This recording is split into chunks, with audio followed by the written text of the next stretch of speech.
നമ്മളിനി ബാഴ്സലോണിനെ കുറിച്ചാണ് സംസാരിക്കുന്നത്. ബാഴ്സലോണിനെ കുറിച്ച് പറയുകയാണെങ്കിൽ ലാലിഗ ഏതാണ്ട് സീൽ ചെയ്ത അവസ്ഥയാണ്.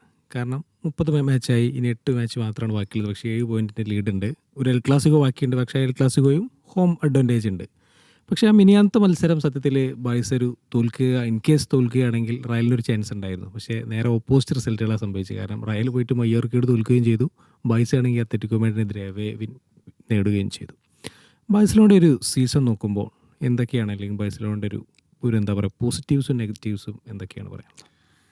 ബാഴ്സലോണിൻ്റെ പോസിറ്റീവ്സ് എന്ന് പറയുന്നത് അവരുടെ ഒബ്വിയസ്ലി അവരുടെ അറ്റാക്കിങ് തന്നെയാണ്. റൈറ്റ് വിങ്ങിൽ ലമീൻ യമാൽ ഉണ്ട്, ദെൻ റഫീൻ ഉണ്ട്, ദെൻ ബാഴ്സലോണിൻ്റെ Fermin Lopez is there in the midfield. അതുപോലെ തന്നെ പെഡ്രി, ഇപ്പോൾ ഇതാ ഗാവി ഇഞ്ചുറി അതിന് ആള് ചില മാച്ചുകളിൽ സബ്ബായിട്ട് ഇറങ്ങാൻ തുടങ്ങിയിട്ടുണ്ട്. പിന്നെ പുതിയ ഇൻട്രൊഡക്ഷൻ അല്ല, ഇഞ്ചുറിക്ക് ശേഷം വീണ്ടും വന്നൊരു പ്ലെയറാണ് ബെർനാൽ എന്ന് പറയുന്നത്. Bernal and Cancelo, brilliant performance in the left wing, ഒന്നും പറയാനില്ല. ആൻഡ് ഡിഫൻഡേഴ്സും ആക്ച്വലി ബാഴ്സലോണയ്ക്ക് അഡ്വാൻറ്റേജ് തന്നെയാണ്. ബിൽഡപ്പ് പ്ലേയിൽ അഡ്വാൻറ്റേജ് ആണ്. ലൈക്ക് ജെറാർഡ് മാർട്ടിനെ പോലത്തെ ഒരു പ്ലെയറിൻ്റെ ഒരു ഗ്രാഫ് നോക്കുകയാണെന്നുണ്ടെങ്കിൽ, ആൾ തുടങ്ങിയത് തൊട്ടിട്ട് ഇപ്പോൾ ഇതുവരെ നോക്കുകയാണെന്നുണ്ടെങ്കിൽ what Gerard Martin has did is brilliant. ജെറാർഡ് മാർട്ടിൻ്റെ ചില ടൈമിലുള്ള മൂവൊക്കെ ഉണ്ട്. അതായത് 3 ലൈക്ക് ഡിഫെൻസ്, ഐ മീൻ 3 പ്ലെയേഴ്സിൻ്റെ ആ ഒരു ലൈനൊക്കെ ബ്രേക്ക് ചെയ്തിട്ട് കൊടുക്കുന്ന അസിസ്റ്റ് എന്നൊക്കെ പറയുന്നത് ജെറാർഡ് മാർട്ടിൻ്റെ അത്രയും വിഷണറി ആയിട്ടുള്ള പാസസാണ് ജെറാർഡ് മാർട്ടിൻ അവിടെ സപ്ലൈ ചെയ്യുന്നത്. And also കുബാസി. ഇങ്ങനെ നോക്കുമ്പോൾ Barcelona is A very good team. പക്ഷേ ഇപ്പോൾ ഞാൻ വിശ്വസിക്കുന്നൊരു കാര്യം എന്താണെന്ന് വെച്ചാൽ, ഇപ്പോൾ ഫുട്ബോൾ നമ്മൾ റിസ്ക് എടുക്കുന്നതിനനുസരിച്ച് അതിനനുസരിച്ചുള്ള ഡിസഡ്വാൻറ്റേജും നമുക്കുണ്ടാവും. Risk taking is a factor, right? അപ്പം ഹൈലൈൻ കളിക്കുമ്പോൾ മേ ബി ഗോൾ സ്കോറിങ്ങിൻ്റെ കാര്യത്തിൽ അവർക്കത് ഒരു ടൈമിൽ അഡ്വാൻറ്റേജ് ആവുന്നുണ്ടാവാം. പക്ഷേ ഈ ഹൈലൈൻ ആയതുകൊണ്ട് തന്നെ അതിൻ്റെ റിസ്ക് അവർ ബെയർ ചെയ്യണം. ലൈക്ക് പെട്ടെന്ന് ഒരു ട്രാൻസിഷൻ അറ്റാക്ക് ചെയ്യുന്ന ഒരു ടീം വരുമ്പോൾ അതവിടെ ബ്രേക്കായി പോകാൻ ചാൻസ് ഉണ്ട്. ആൻഡ് ഇപ്പോഴത്തെ ഇനിഗോ മാർട്ടിനസ് പോയൊരു സാഹചര്യം ബാഴ്സലോണ നന്നായിട്ട് പ്രതികൂലമായിട്ട് എഫക്റ്റ് ചെയ്തിട്ടുണ്ട്. അപ്പോൾ Gerard Martin and Pau Cubarsi is there in the defence. രണ്ടുപേരും ചെറിയ ആളുകളാണ്. ലൈക്ക് എക്സ്പീരിയൻസ്ഡ് ആയിട്ടില്ല, കംപ്ലീറ്റ്ലി ആയിട്ടില്ല, എക്സ്പീരിയൻസ് ആയി വരുന്നേ ഉള്ളൂ. പിന്നെ നല്ല ഫിസിക്കാലിറ്റി ഉള്ള ഒരു ടീം വരുമ്പോൾ പലപ്പോഴും പിടിച്ച് നിൽക്കാൻ പറ്റുന്നില്ല. But even though against Newcastle what they did was a brilliant job. അതിനെക്കുറിച്ച് നമുക്ക് ലൈക്ക് ഇനിയിപ്പോൾ കുബാസി ആണെങ്കിലും ജെറാർഡ് മാർട്ടിൻ ആണെങ്കിലും they did very great job. പക്ഷേ ഇനി UCL ഒരുപാട് ബിഗ് മാച്ചസ് വരാനുണ്ട്. അപ്പോൾ ഈ ഒരു ഹൈലൈൻ വെച്ചിട്ട് എങ്ങനെ ബാർസ മുമ്പോട്ട് പോകും എന്നുള്ളത് ഒരു ക്യൂരിയോസിറ്റി തരുന്ന സംഭവം തന്നെയാണ്. ലൈക്ക് മേ ബി ഫൈനൽസിലേക്ക് എത്തിയേക്കാം. ഇപ്പം ഈ ക്വാർട്ടർ ഫൈനൽസിലുള്ളത് the matches against Atletico Madrid. ഈ ഒരു എന്താ പറയുക, ആ ഒരു റൈവലറി ഉണ്ടായതുകൊണ്ട് തന്നെ അണ്ടർ പ്രഷർ നന്നായിട്ട് കളിക്കുന്ന ഒരു ടീമാണ് ബാഴ്സലോണ.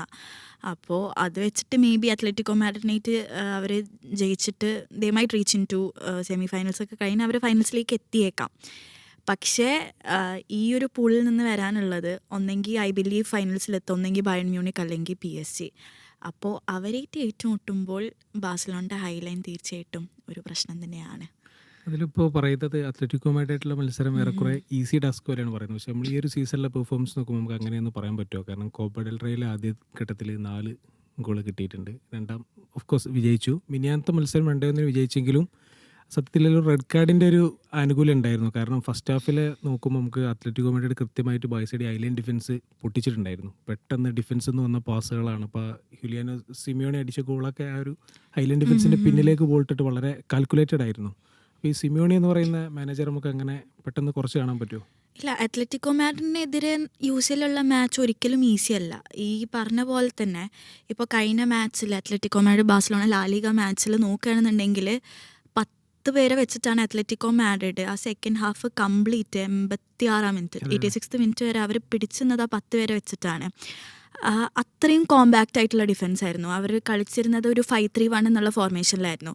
അപ്പോൾ ആ ഒരു ഡെഡ് ലോക്ക് ബ്രേക്ക് ചെയ്യാൻ ബാഴ്സലോണ എത്രയോ ശ്രമിച്ചു. ലമീൻ യമാൽ ഫ്രസ്ട്രേറ്റഡ് ആയിട്ട് കയറിപ്പോകുന്ന വരെ നമ്മൾ കണ്ടിട്ടുണ്ട്. ഹാൻസി ഫ്ലിക്കിൻ്റെ ആ ഒരു വിഷ്വൽസ് നമ്മൾ കണ്ടിട്ടുണ്ട്. അപ്പോൾ അത്രയും കോമ്പാക്റ്റ് ആയിട്ട് അത്ലറ്റിക്കോ മാഡ്രിഡ് കളിച്ചിട്ടുണ്ടായിരുന്നു. ആൻഡ് ഈ പറഞ്ഞ പോലെ തന്നെ ഈ ഹൈലൈൻ്റെ പ്രശ്നം അവിടെയാണ് വരുന്നത്. അതായത് പെട്ടെന്നുള്ള ഒരു വെർട്ടിക്കൽ മൂവ്മെൻറ്റിൽ ബോള് ഡിഫെൻസിൽ നിന്ന് ഡയറക്റ്റ് അറ്റാക്കിങ്ങിലോട്ട് എത്തിച്ചു കഴിഞ്ഞാൽ അവിടെ പെട്ടെന്ന് ബാർസ ബ്രേക്കായി പോകുന്നുണ്ട്.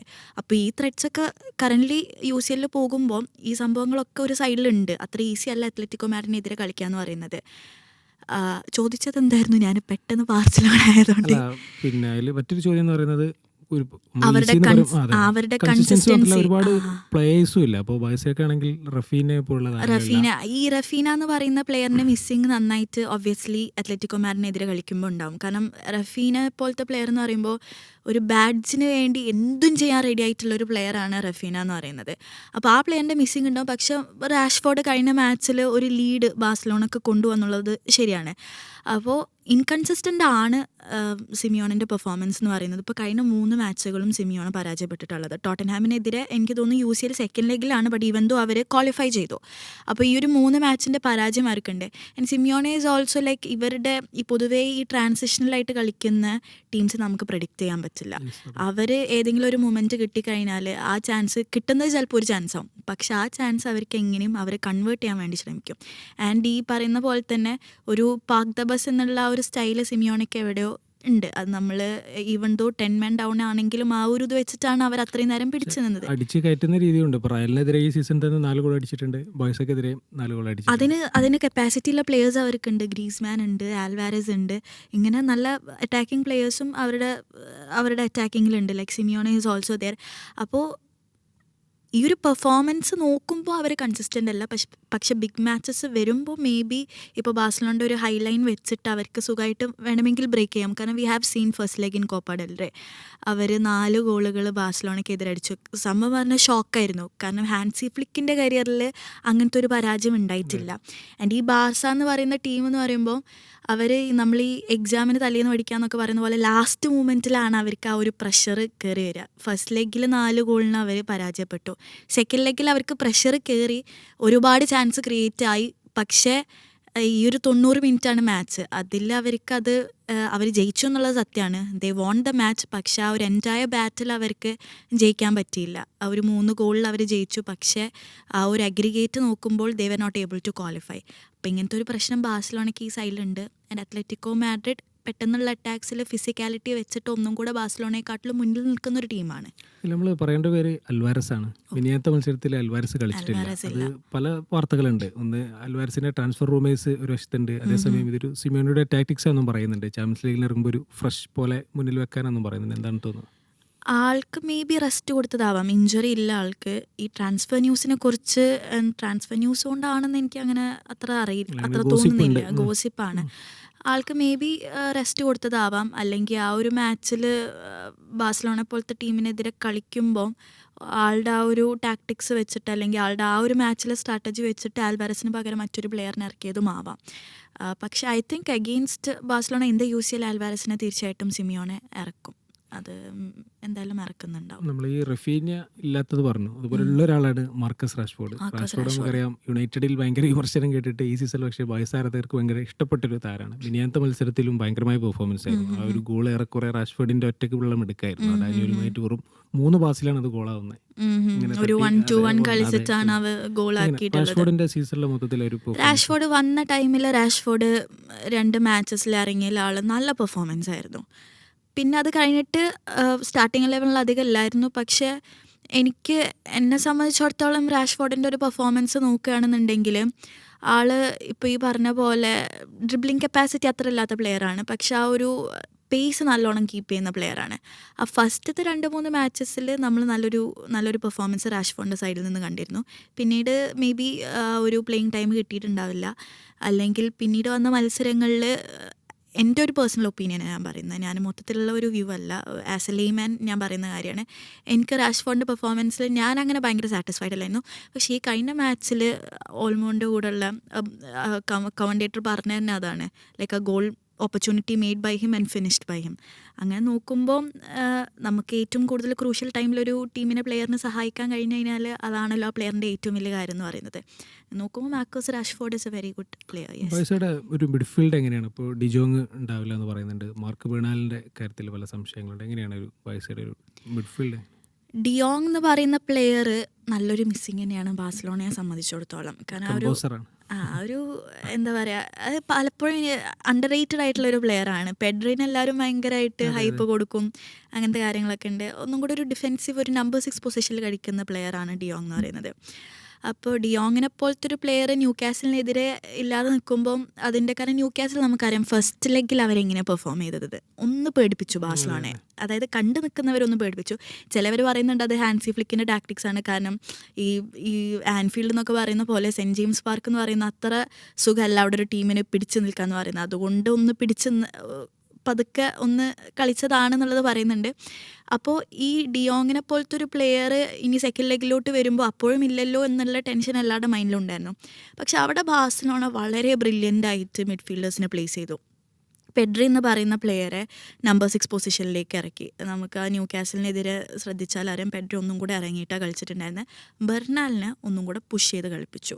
അപ്പോൾ ബെർണാലും ഈ പറയുന്ന പോലെ ലാമാസിയ പ്രൊഡക്റ്റാണ്. ഈ ലാമാസിയ പ്രൊഡക്ട്സിൻ്റെ ഒരു പ്രത്യേകത എന്ന് പറയുന്നത് ബോൾ വെച്ചിട്ട് they are well abled. Off the ball അല്ലെങ്കിൽ ഓൺ ദ ബോൾ അവർ ഭയങ്കരമായിട്ട് they know how to place the ball. അതിൻ്റെ എല്ലാ മാത്തമാറ്റിക്സും കലക്കി കുടിച്ച് വരുന്ന പ്ലെയേഴ്സാണ് ലാമാസിയിൽ നിന്ന് വരുന്നത്. അപ്പോൾ ബെർണാളിൻ്റെ ഒരു പെർഫോമൻസ് മിഡ്ഫീൽഡ് എന്ന് പറയുന്നത് ഡിയോങ്ങിൻ്റെ അഭാവം ഒബ്വിയസ്ലി ഉണ്ട്. പക്ഷേ ബെർണാൽ ആ ഒരു അഭാവം വല്ലാതെ ബാഴ്സലോണയെ അറിയിക്കുന്നില്ല എന്നുള്ളതാണ് വാസ്തവം. ആ ഒരു ഡബിൾ പൈവോട്ട് റോളിൽ what Pedri and Bernal right now doing is a very great job. പിന്നെ നമ്മൾ ഡിഫൻസിലേക്ക് വന്നു കഴിഞ്ഞാൽ എന്തായാലും നമുക്കറിയാം, നമുക്ക് ഒരുപാട് തവണ ചർച്ച ചെയ്തതിന് ഹൈ ഡിഫൻസീവ് സിസ്റ്റം എന്ന് പറയുന്നത്. ഇപ്പോൾ മിനിയാന്നത്തെ അത്ലറ്റിക്കുമായിട്ടുള്ള മാച്ച് നോക്കുമ്പോഴും ഇവർ ഡി ബ്ലോക്ക് ഇറങ്ങിയപ്പോൾ ബാഴ്സലോണ ഒന്നുകൂടി കയറാൻ നിന്നത് ഏതാണ്ട് ഹാഫ് വേ ലൈന് അടുത്താണ് നിന്നിരുന്നത്.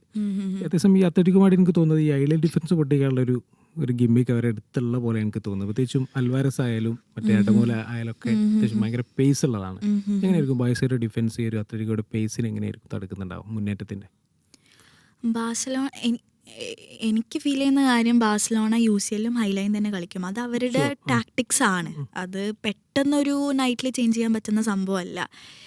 ആൻഡ് ഓൾസോ ഓരോ കോച്ചസും ട്രൈ ചെയ്യുമ്പോൾ അവർക്ക് അതിൻ്റേതായിട്ടുള്ള ടൈം കൊടുക്കണം. ഇപ്പം ഞാൻ നേരത്തെ പറഞ്ഞ സംഭവം തന്നെ എനിക്ക് പറയാനുള്ളത്. നമ്മൾ ഓരോ കാര്യം ചെയ്യുമ്പോഴും അതിനനുസരിച്ചുള്ള റിസ്ക് മറു സൈഡിൽ ഉണ്ടാവും. അപ്പം ഈ ഒരു സിമിയോണിൻ്റെ അല്ലെങ്കിൽ ആൽവാരസിൻ്റെ ആ ഒരു പേസിനെ പിടിച്ചെത്തുക എന്ന് പറയുന്നത് അറ്റാക്കിങ്, അതായത് ഏറ്റവും നന്നായിട്ട് ഡിഫെൻഡ് ചെയ്യുക എന്ന് പറയുന്നത് ഫുട്ബോളിൽ ഏറ്റവും നന്നായിട്ട് നമ്മൾ ഡിഫെൻഡിങ് എന്ന് പറയുന്നത് നന്നായിട്ട് അറ്റാക്ക് ചെയ്യുമ്പോഴാണ്. നമ്മൾ നന്നായിട്ട് അറ്റാക്ക് ചെയ്യുകയാണെന്നുണ്ടെങ്കിൽ അവിടെ ഡിഫെൻഡിങ് ഓട്ടോമാറ്റിക്കായിട്ട് നടക്കുന്നുണ്ട് when the opponents doesn't have the ball. അപ്പോൾ അത് അവർ മെയിൻറ്റെയിൻ ചെയ്ത് ആ ഒരു അറ്റാക്കിങ്ങിൽ മാക്സിമം ഗോൾ സ്കോർ ചെയ്ത് ഫസ്റ്റ് ലെഗിൽ തന്നെ അവർ ഒരു ഒരു സേഫ് സോണിൽ നിൽക്കുന്നതാവും അത്ലറ്റിക്കോ മാഡ്രിഡിനെതിരെ നല്ലത്. പിന്നെ ഈ പറഞ്ഞ പോലെ പ്രഷറില്ലെങ്കിൽ ബാഴ്സലോണ ചിലപ്പം ഒന്ന് ഭയങ്കര ഭയങ്കര സ്ലോ ആയിട്ട് അല്ലെങ്കിൽ ആ ഒരു ചൂടില്ലാതെ കളിക്കുന്ന പോലെ എന്നൊക്കെ പറയില്ലേ, ആ ഒരു രീതിയിൽ ബാഴ്സലോണക്ക് കളിക്കുന്ന ടെൻഡൻസി ചില മാച്ചസിലുണ്ട് ബിഗ് മാച്ചസ് വരുമ്പോൾ. അപ്പോൾ അതൊന്ന് മാറ്റി നിർത്തി ഫസ്റ്റ് ലെഗ് തന്നെ ഒന്ന് സീരിയസ് ആക്കി കണ്ട് നല്ലൊരു അറ്റാക്കിങ്ങിന് പോയി നല്ല ഗോൾ സ്കോറിങ് ചെയ്യുകയാണെന്നുണ്ടെങ്കിൽ ഡെഫിനറ്റ്ലി ഈ ഒരു ക്വാർട്ടർ ഫൈനൽസിൽ നിന്ന് സെമി ഫൈനൽസിലോട്ട് ബാഴ്സലോണ കടക്കും എന്നുള്ളതാണ് ഞാൻ വിശ്വസിക്കുന്നത്. ഒരു പ്രഡിക്ഷൻ എന്താണ് മാച്ചിൽ? ഫസ്റ്റ് ഹോമാണ്, സെക്കൻഡ് എവേയാണ്. ഗോള് പറയണോ? ഗോള് പറയണമെന്നില്ല, ഒരു എങ്ങനെയായിരിക്കും എന്ന് പറഞ്ഞാൽ ഒരു മാച്ചിൻ്റെ അടുത്ത് ഭയങ്കര നെക്ക് ആവോ അതോ ഡോമിനേഷൻ ആവോ, എന്താണ് തോന്നുന്നത്? ഡൊമിനേഷൻ ഇൻ ദ സെൻസ് ബാഴ്സലോണൻ്റെ ഒരു സ്റ്റൈല് വെച്ചിട്ട് അവർ ഡൊമിനേറ്റ് ചെയ്ത് ഫീൽഡിൽ കളിക്കും. പക്ഷേ അത്ലറ്റിക്കോ മാഡ്രിഡിൻ്റെ ഗെയിം സ്റ്റൈല് അവർ ഡൊമിനേറ്റ് ചെയ്ത് കളിക്കുന്ന സ്റ്റൈലല്ല പലപ്പോഴും ഉള്ളത്. അപ്പോൾ ഞാൻ റയൽ മാഡ്രിഡും ബയൺ മ്യൂണിക്കും പറഞ്ഞ സംഭവം തന്നെ എനിക്ക് പറയാനുള്ളത്. റയൽ മാഡ്രിഡിന് കിട്ടുന്ന ചാൻസസ് കുറവായിരിക്കും, പക്ഷെ ആ കിട്ടുന്ന 10 ചാൻസ് ആണെങ്കിലും അത് ഡേഞ്ചറസ് ചാൻസസ് ആയിരിക്കും. ഇതേപോലെ തന്നെ ബാഴ്സലോണയ്ക്ക് ചാൻസസ് മേ ബി അവർ കുറേ ക്രിയേറ്റ് ചെയ്യുന്നുണ്ടാവും, പക്ഷെ അതിലെല്ലാം ഒന്നും ഭയങ്കര ഡേഞ്ചർ ആവില്ല. പക്ഷെ അത്ലറ്റിക്കോ മാഡ്രിഡിന് ഏത് ചാൻസാണോ കിട്ടുന്നത് അത് ഡേഞ്ചറസ് തന്നെ ആയിരിക്കും. കാരണം ഇപ്പോൾ ഈ കഴിഞ്ഞ മാച്ചിൽ തന്നെ ഒരുപാട് ചാൻസസ് ഒന്നും അവർ ക്രിയേറ്റ് ചെയ്തിട്ടില്ല. ക്രിയേറ്റ് ചെയ്തതിൽ ബാഴ്സലോണ നന്നായിട്ട് പൊട്ടിയിട്ടുണ്ടെന്നുള്ളതാണ് സത്യം. പിന്നെ ഈ ഒരു ഡിഫെൻസ് കളിച്ചപ്പോഴും ബാഴ്സലോണയ്ക്ക് അവരെ ബ്രേക്ക് ചെയ്യാൻ സാധിക്കുന്നില്ല. ഭയങ്കര ഡിഫിക്കൽട്ടായിട്ടാണ് ആ ഒരു ഗെയിമിൽ അവർ ത്രൂ ഔട്ട് പോയിട്ടുണ്ടായിരുന്നത്. അവരെ ബ്രേക്ക് ചെയ്യുക എന്ന് പറയുന്നത് ഈവൻ ഇപ്പോൾ ഫെറാൻ ടോറസ് എന്ന് പറയുന്ന പ്ലെയർ ആൾ പൊതുവെ എല്ലാം മിസ് ചെയ്യുന്ന ഈ ഒരു ടൈമിൽ ഭയങ്കര അതിന് കുറേ ട്രോളുകളും വന്നിട്ടുണ്ട് ഫെറാൻ ടോറസിൻ്റെ. അങ്ങനെ ഒരു പ്ലെയറാണ് ഫെറാൻ ടോറസ്. പക്ഷേ അത്ലറ്റിക്കോ മാഡ്രിഡിനെതിരെയുള്ള മാച്ചിൽ ഞാൻ കണ്ടു 3 shots on target Ferran Torres അടിച്ചത്. അപ്പോൾ അതും അവരുടെ ഗോൾ കീപ്പർ അടിപൊളിയായിട്ട് സേവ് ചെയ്തിട്ടുണ്ടായിരുന്നു. ആൻഡ് പിന്നെ ലെവൻഡോസ്കി അടിച്ച ഗോൾ എന്ന് പറയുന്നത് അവർ എന്താ വെച്ചാൽ അവർ ആ ഒരു സ്ട്രക്ചർ അവർ പ്രോപ്പറായിട്ട് മെയിൻറ്റെയിൻ ചെയ്യുന്നുണ്ടായിരുന്നു. പിന്നെ ഈ ലോ ബ്ലോക്ക് കളിക്കുമ്പോൾ എന്താണെന്ന് വെച്ചാൽ ഇപ്പോൾ ഒരു ടീം ഭയങ്കര പൊസഷൻ വെച്ചിട്ട് കളിക്കുന്നു, മറ്റേ ലോ ബ്ലോക്ക് വെച്ച് കളിക്കുന്നതോ ആണെന്നുണ്ടെങ്കിൽ ഏറ്റവും കൂടുതൽ ടയറിങ് ആയിട്ടുള്ള ടാസ്ക് ഈ ഒരു ഡിഫെൻഡിങ് ആ ഒരു സ്ട്രക്ചർ അവരുടെ ഒരു ലൈന് മെയിൻറ്റെയിൻ ചെയ്യാന്ന് പറയുന്നതാണ്. ഈ പൊസിഷനിൽ കളിച്ച ടീം അത്ര ടയേർഡായിട്ടുണ്ടാവില്ല. അപ്പം അത്രയും പ്രഷറാണ് ത്രൂ ഔട്ട് ഇങ്ങനെ കളിക്കുമ്പോൾ. അപ്പോൾ ഈ നിരന്തരമായിട്ട് വന്ന പ്രഷർ ഇങ്ങനെ വരുന്നതുകൊണ്ട് തന്നെ പെട്ടെന്ന് എവിടെയോ ഒരു പോയിന്റിൽ ഡെഡ് ലോക്ക് ബ്രേക്കായി പോയതാണ് അത്ലറ്റിക്കോ മാഡ്രിഡിൻ്റെ. ആ ടൈമിൽ നമുക്കറിയാം Lewandowski is A very experience player. ഇപ്പം ഗോൾ സ്കോറിങ്ങിൻ്റെ കാര്യത്തിലൊക്കെ ആണെങ്കിലും ഈവൻ ദോ ഇപ്പോൾ അത്ര ഇഞ്ചുറി കഴിഞ്ഞിട്ട് അത്ര നല്ല പെർഫോമൻസ് അല്ല, പക്ഷേ ലെവൻഡോസ്കി ബാഴ്സലോണയ്ക്ക് കൊടുക്കുന്ന ഒരു പൊസിഷനിങ് ഉണ്ട്. അപ്പോൾ അതന്നെയാണ് നമ്മൾ കണ്ടത്. ക്യാൻസലോ ഗോൾ അടിക്കുന്നു, സെക്കൻഡ് ബോളിന് ലെവൻഡോസ്കി അവിടെ ഉണ്ട്. അവിടെ ഗോൾ കീപ്പർ ഓൾറെഡി ബീറ്റനാണ്. അത്ലറ്റിക്കോ മാഡ്രിഡിൻ്റെ ഗോൾ കീപ്പർ ഓൾറെഡി ബീറ്റനാണ്. അപ്പോൾ പിന്നീട് വേറൊരു പൊസിഷനിലേക്ക് സ്വിച്ച് ചെയ്യാനുള്ള കപ്പാസിറ്റിയിലല്ല അത്ലറ്റിക്കോ മാഡ്രിഡിൻ്റെ ഗോൾ കീപ്പർ അവിടെ ഉള്ളത്. But Lewandowski as a player experience കൊണ്ട് തന്നെ ആൾക്കറിയാം എവിടെ പ്ലേസ് ചെയ്താലാണ് പെട്ടെന്ന് അത് ഗോളാവാന്നുള്ളത്. സെക്കൻഡ് പോസ്റ്റ് ഫ്രീ ആയി കിടക്കുന്ന ആൾ കാണുന്നുണ്ട്, it's an easy goal scoring option. Lewandowski അത് പ്ലേസ് ചെയ്യുന്നു. അപ്പോൾ അങ്ങനെയാണ് ഞാൻ വിശ്വസിക്കുന്ന ആ ഡെഡ് ലോക്ക് ബ്രേക്ക് ആയത്. ഈവൻ ദോ 10 men ഡൗൺ ആയിരുന്നെങ്കിലും അത്ലറ്റിക്കോ മാഡ്രിഡ് ആ ഒരു ഇതിൽ കാഴ്ചവെച്ച പെർഫോമൻസ് എന്ന് പറയുന്നത് നല്ല പെർഫോമൻസ് തന്നെയായിരുന്നു. അതിൻ്റെ ഫ്രസ്ട്രേഷൻ ബാഴ്സലോണയ്ക്ക് ഉണ്ടായിരുന്നു എന്നുള്ളത് വേറൊരു സത്യമാണ്.